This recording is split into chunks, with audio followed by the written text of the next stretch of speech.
आम्ही या वाड्या तालुक्यामध्ये जे आंदोलन करतोय महिला सुरक्षेसाठी, तर आमच्या ज्या महिला आहेत म्हणजे गरीब आदिवासी समाजाच्या ज्या महिला आहेत त्या महिला वीट भट्टीवर असतील किंवा कोळसा भट्टीवर असतील किंवा ऊस तोडीवर ज्या महिला काम करतायत, तर अशा महिलांना जे त्यांचं महिन्याचं मासिक पाळी जे त्यांना येते, तर आमच्या ज्या गरीब महिला आहेत त्या जेव्हा मासिक पाळी आल्यानंतर त्यांची ते ऐपत नसते की हा सॅनिटरी जो पॅड आहे तो विकत घेऊन आणि त्या वापरतील अशी त्यांच्याकडे त्यांची परिस्थिती नसते। आणि त्याच्यामुळे आमच्या ज्या महिला आहेत त्या म्हणजे पहिले अगोदर ज्या महिलांचं जे आरोग्य होतं त्या जेव्हा म्हणजे आपण जेव्हा भाजी वगैरे खातोय तेव्हा ते त्यांचं आपला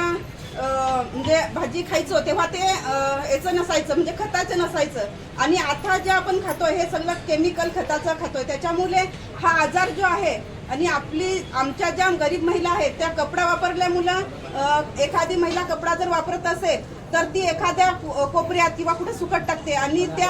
तो जो कपडा असतो त्या कपड्याला ते किटाणू राहतात, ते किटाणू मरत नाही आणि तो कपडा आमच्या ज्या गरीब महिला आहेत त्या पुन्हा यूज करतात म्हणजे पुन्हा वापर करतात त्या कपड्याचा, आणि त्या कपड्यामध्ये जे राहणारे किटाणू असतात आणि ते शरीरात प्रवेश करून आमच्या ज्या गरीब महिला आहेत त्या महिलांना कॅन्सर सारखा आजार गर्भपिशवीला किंवा रक्तामध्ये म्हणजे असा जो आजार आहे या आजारापासून आमच्या ज्या गरीब महिला आहेत या वाचावा, हाच आमचा एकच उद्देश आहे की हे जर आम्ही जी मागणी करतो सॅनिटरी पॅडची, तर हा जर सरकारने आम्हाला